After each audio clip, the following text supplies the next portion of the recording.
ከ400 ዓመት ከባርነት ዓመት በኋላ ወደ ከነዓን በሚያደርጉት ጉዞ መካከል ላይ ከደረሰባቸው መሰናክሎችና ፈተናዎች መካከል አንዱን ይናገራል።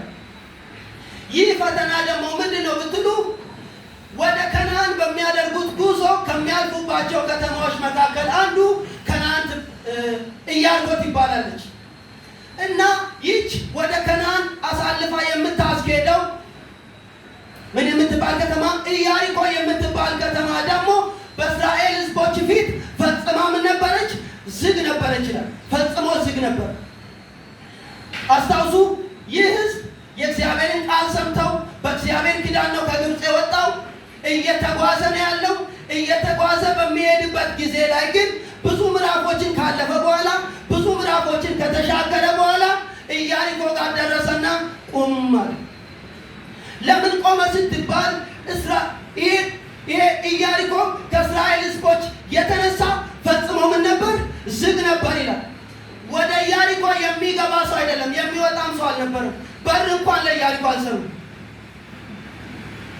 ይህንን የዘጉበት ይህንን የሰሩበት ዋናው ዓላማቸውና ዕቅዳቸው ደግሞ ምንም ሳይሆን የእስራኤልን ሕዝብ ለመገደብ ነው። አዲሱ መደበኛ ትርጉሙን አንብቡ። የእስራኤል ሕዝብ ከዚህ በፊት በመጣበት መንገድ በግብፅ በተለያየ መቅሰፍት ስለመታ፣ አንዳንዴ በበረዶ ድንጋይ እግዚአብሔር ስለነሱ ስለሚዋጋ ከነሱ የተነሳ እግዚአብሔር ይቀጣናል፣ ከነሱ የተነሳ እግዚአብሔር ይበቀነናል በማለት ይህን ሕዝብ ፈጽሞ እናሳልፍም ብለው እነሱ ከመድረሳቸው በፊት ምን ሰሩ? ቅጥር ሰሩ። ቅጥሩ ደግሞ ፈጽሞ የተዘጋ ነው። ፈጽሞ የተዘጋ ፈጽሞ የተዘጋ የሚለው በምን ቃል እንደሚገልጽ አላውቅም። ይሄ ቤት መስኮት አለው፣ በር አለው፣ ኮርኒስም እንኳን አለው። ኢያሪኮ ግን ፈጽሞ የተዘጋ ነበር። ከምን የተነሳ? ከእስራኤል ልጆች የተነሳ።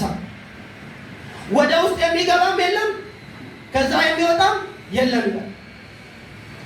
የሚገርማችሁ ነገር የእስራኤል ሕዝብ ይህንን ኢያሪኮ አፍርሶ ለመሄድ ሰብሮ ለመሄድ ኃይል የለውም፣ ጉልበት የለውም፣ አቅም የለውም፣ ጋሻ የለውም። ምክንያቱም ከዚህ ካሪዮባንጊ ከዚህ ካሪያኮር ታውን ምናምን ራሱ በእግራችን ብንራመድ ዝለን ቤታችን እንደገባን ነው የምንተኘው። ይሄ ሕዝብ ግን ከ40 ዓመት በላይ እየተጓዘ ያለ ሕዝብ ነው። ብዙ ሀገሮችን እያቋረጠ ሕዝብ ነው። ደክሟል፣ አቅሙ ደክሟል፣ ጉልበት የለውም፣ አቅም የለውም፣ ዝሏል። በፊት ለፊቱ ላይ ደግሞ ምን አለ? ኢያሪኮ ተዘግቶ ወዴት ሂድ? ወደ ኋላ እንዳይመለስ ግብፅ ነው ያለው፣ ስቃይ ነው ያለው፣ መከራ ነው ያለው፣ ጠላት ነው ያለው እና አማሌቅና ፍልስጤማውያን ነው ያሉት። ወደፊት እንዳይሄዱ ፊተኛው ደግሞ ፈጽሞ ተዘግቷል። ይሄኛው የማይታሰብ ነው፣ በእነሱ የማይታሰብ ነው።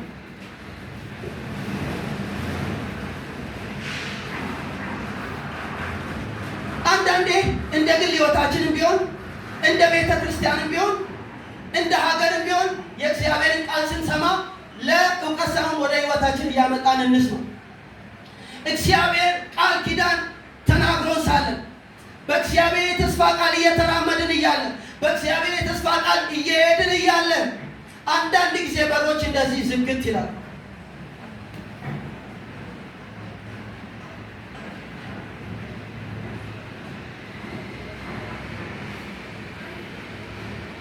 የተስፋችንን ቃል እንዳንወርስ፣ የተስፋችንን ቃል ወደ ተስፋችን ቃል እንዳንገባ፣ ከተስፋ ቃላችን ጋር እንዳንሻገር እግዚአብሔር ጠላት ዲያብሎስ እንደዚህ ያለ ቅጥር ይሰራል። ይህንን መዘንጋት የለብንም። እስራኤል በግብፅ ቢቀመጥ ኖሮ በግብፅ ተመቻችቶ ቢቀመጥ ኖሮ ይህንን ግንብ ይሰራሉ? ተናገር ውስጥ አይሰሩም። እየሄደ ያለ ሕዝብ ነው። በእግዚአብሔር የተስፋ ቃል እየተጓዘ ያለ ሕዝብ ነው። ብዙ ጎዳናዎችን መጥቷል። ብዙ ጎዳናዎችን አልፏል። ነገር ግን ይሄኛው ከሁሉ ይልቅ እጅግ በጣም አስጨናቂ ሆነ፣ እጅግ በጣም አስቸጋሪ ሆነ፣ ፈጽሞ የተዘጋ ነበር። አንዳንድ ጊዜ እኛ ኪዳን ወይም ደግሞ ከእግዚአብሔር ቃል ኪዳን ስንገባ በዚህ ዓመት ይህን አደርጋለሁ፣ እንደ ግል ሕይወታችን እንደ ቤተ ክርስቲያን ይህንን እናደርጋለን፣ እንደ ከተማ ይህን እናደርጋለን ብለን እቅድ ስናወጣ ቅጥር የሚገነባ ጠላት እንዳለ ቅጥር የሚገነባ ጠላት እንዳለ አትርሱ። በእኔ ስም፣ በእናንተ ስም፣ በቤተ ክርስቲያን ስም፣ በዚህ ከተማ ስም እኔ ሌሊት ይህንን 5 የጾምና የጸሎት ርዕስ ብዬ በእግዚአብሔር ፊት ሳስቀምጥ ይሄ ደግሞ እንዳይሆን ቅጥር የሚገነባ ጠላት አለ። ቤተ ክርስቲያን እንደዚህ ብላ እቅድ ስታወጣ ይህ እንዳይሆን ምን የሚሰራ ጠላት አለ? ቅጥር የሚሰራ ጠላት አለ። ዛሬ ግን ጌታ የሰጠኝ ቃል ይሄ ነው። ፈጽሞ የተዘጋው ቅጥር ይፈርሳል። አሜን። እየሄዳችሁ ካላችሁበት መንገድ፣ በስራችሁ እየሄዳችሁ፣ በአገልግሎት እየሄዳችሁ፣ በተለያየ መንገድ እየሄዳችሁ ያለ ወደ ኋላ ለመመለስም የከበዳችሁ፣ ወደፊት ለመሄድም ደግሞ ፈጽሞ የተዘጋባችሁ እግዚአብሔር ግን ቃል ሰጥቶኛል። ይህንን 100% እርግጠኛ ነኝ። እግዚአብሔር ዛሬ ይህንን ቅጥር ከፊታችሁ ላይ ያፈርሰዋል። አሜን። እጆቻችሁን እንደዚህ አድርጉ እስቲ ባካችሁ። መንፈስ አለ። ኢየሱስ ጌታ። እንደዚህ አድርጉና ቅጥሩ ይፈርሳል በሉ። ቅጥሩ ይፈርሳል። ድገሙና እስቲ በኃይል ቅጥሩ ይፈርሳል በሉ። ቅጥሩ ይፈርሳል። ፓራዲና ካቶሴ ካታይ እንደዚህ አይደለም ባካችሁ። ልቀቁና እስቲ ቅጥሩ ይፈርሳል በሉ። ቅጥሩ ይፈርሳል። ኢየሱስ ጌታ ነው። ብቻ መንፈሴ እርግጠኛ ነው። ከአንድ ሰው አገልግሎት ፊት፣ ከአንድ ሰው ህይወት ፊት፣ ከአንድ ሰው መንገድ ፊት፣ ከአንድ ሰው ስራ ፊት፣ ከአንድ ሰው ፊት ለፊት ላይ እግዚአብሔር ይህንን ቅጥር ያፈርሳል። ለአንዳንዱ የዘር መርገም ቅጥር ሆኖበታል። ለአንዳንዱ ጠላት ኢኮኖሚ ቅጥር አድርጎበታል። ለአንዳንዱ መንገዱን ዘግቶ ቅጥር ሆኖበታል። ለአንዳንዱ ጤናውን ዘግቶ ቅጥር ሆኖበታል። ለአንዳንዱ የጸሎቱን ጉልበት፣ የምርክኩን ጉልበት፣ መሰዊያውን አመድ አልብሶ ቅጥር አድርጎበታል። ዛሬ ግን በእግዚአብሔር ኃይል ተሞልቼ ይህንን ቃል እናገራለሁ። ቅጥሩ ከፊትሽ ላይ ይደረመሳል። አሜን። ቅጥሩ ከፊትሽ ላይ ይወድቃል። አሜን። አጠገባችሁ ያለው ሰው ወንድሜ ሆይ ይበሉት። ወንድሜ እህቴ ሆይ አታልቅሺ፣ አታልቅስ፣ ግራ አትጋባ። እግዚአብሔር ቅጥርህን ያፈርሰዋል። ያመነ ሰው ብቻ ያጨብጭብ። አሜን። ክብር ለኢየሱስ ይሁን። ይህ ቅጥር እንዴት ይፈርሳል ማለት በዚህ ጊዜ የተዘጋው ቅጥር እንዴት ሊፈርስ ይችላል? ቅድም እንደነገርኳችሁ እንደነሱ የማይቻል ነው። እንደነሱ ምን የማይል ነው? የማይቻል ነው። እንኳን እሱን ሊያፈርሱ ቆመው መራመዳቸው ሁሉ ይገርመኛል። ይህን ኢያሪኮ ማፍረስ ይቅርና ቆመው መራመዳችሁ የሰው እግር እኮ ነው። የመላክ እግር አይደለም እኮ የሰው እግር ነው። ወይም ደግሞ በ2026 የተሻሻለ እግር የለም። ክብር ለኢየሱስ ይሁን። እግር ነው የነሱ። ነገር ግን በዚህ እግር ነው አገራትን እያለፉ እየተሻገሩ የመጡት። ደክመዋል። በአቅማቸው አይችሉም። የሚረዳቸው የለም። ወደ ኋላ መመለስ አይችሉም። የሚበሉትን እንኳን እግዚአብሔር ነው ከሰማይ የሚያዘንብላቸው። የሚጠጡትን እንኳን እግዚአብሔር ነው ከዓለት የሚያፈልቅላቸው። ሰራዊት የላቸውም። እግዚአብሔር ነው እሳትና ደመና እየጋረደ የሚመራቸው። ነገር ግን አሁን የት ይሄዱ? ምን ይሻላል? በእንደዚህ አይነት ሁኔታ ውስጥ ያላችሁ ሰዎች በእውነት የቃል እናንተ ነው። ክብር ለኢየሱስ ይሁን። በተዘጋ ቅጥር መካከል ምን ልሁን? ምን ላድርግ? በዚህ ጊዜ የተዘጋው ቅጥር እንዴት ይወድቃል ካላችሁ በእግዚአብሔር ኪዳን። እስቲ አሜን በሉ። እስቲ አሜን። ሃሌሉያ። እግዚአብሔር ኢያሱን እንደዚህ አለው፣ እነሆ ኢያሪኮን ንጉሷን ከተማዎቿን ጋር በእጅ አሳልፌ ሰጥቻለሁ። ክብር ለኢየሱስ ይሁን። ሃሌሉያ። እግዚአብሔር ኢያሱን እንዲህ አለው፣ እነሆ ኢያሪኮን ንጉሷን ከተማዋን በእጅ አሳልፌ ሰጥቻለሁ። ይሄ የእግዚአብሔር ኪዳን ከፊት ለፊታችን ከቆመው ኢያሪኮ ይበልጣል።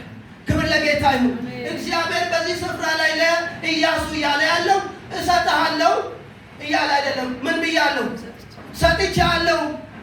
ኢያሪኮ አንተ የምትፈራው፣ ኢያሪኮ ህዝቡ የሚፈራው፣ ኢያሪኮ አላሳልፍ ያለው በምናችሁ ያለው? በእጃችሁ ላይ ያለው። እግዚአብሔር በእጃችሁ አሳልፌ ምን ብያለሁ? ሰጥቻችኋለሁ። ክብር ለኢየሱስ ይሁን።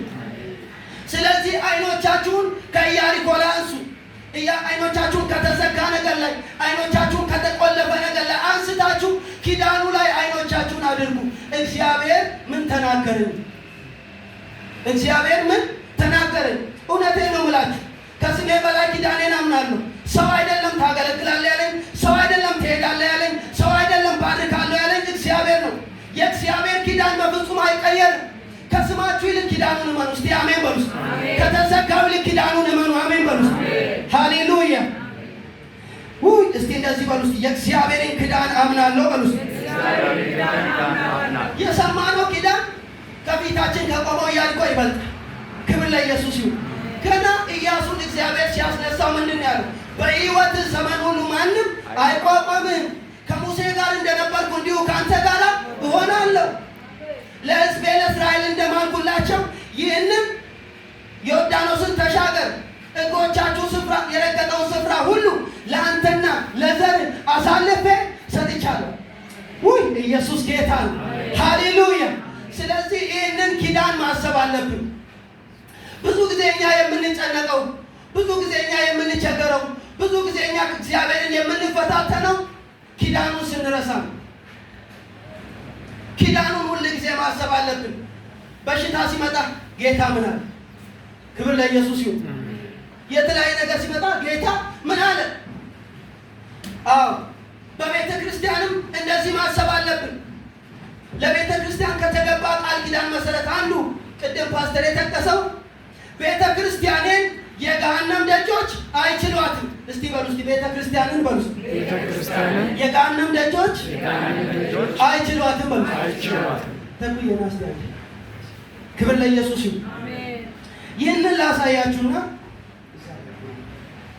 ቤተ ክርስቲያንን የገሃነም ደጅ አይችላትም ማለት ምን ማለት መሰላችሁ? ዲያብሎስ በዚህ ዓለም ያሉትን ሰዎች ለእኛ ወደ ተገለጠ ወደዚህ ብርሃን እንዳይመጡ የማያምኑትን አይምሮ ምን ብሏል? ምን ብሏል ይላል? አሳውሯል ይላል። አይንን ካሳወረ በኋላ ዲያብሎስ ምንድን ነው የሚያደርገው? በሲኦል ነው የሚዘጋው። አንተ ዘማሪ የሚሳይ ኢየሱስ ጌታ ነው እንዳትደነግጥ፣ አንተ በገነት ተዘግታሽ። ሃሌሉያ። ያመነ የተጠመቀ ይድናል፣ ያላመነ ግን በአንዱ በእግዚአብሔር ልጅ ስላላመነ አሁን ተፈርዶበታል። ስለዚህ አሁን እኛ ድነናል፣ አሁን የዘላለም መንግስት ወራሾች ሆነናል ብለን እናምናለን።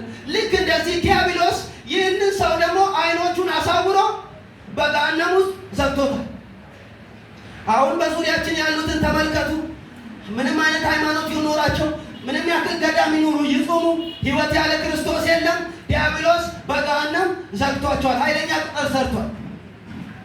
እና ቤተ ክርስቲያንን የገሃነም ደጅ አይችላትም ማለት ምን ማለት ነው? ትመጣለች ለዚህ ሰው ወንጌል ለመመስከር፣ ትመጣለች ለዚህ ሰው ለመጸለይ፣ ትመጣለች ይህንን ሰው ነፃ ለማድረግ። ስትመጣ ግን ልክ እንደ ኢያሪኮ ቅጥር አለ።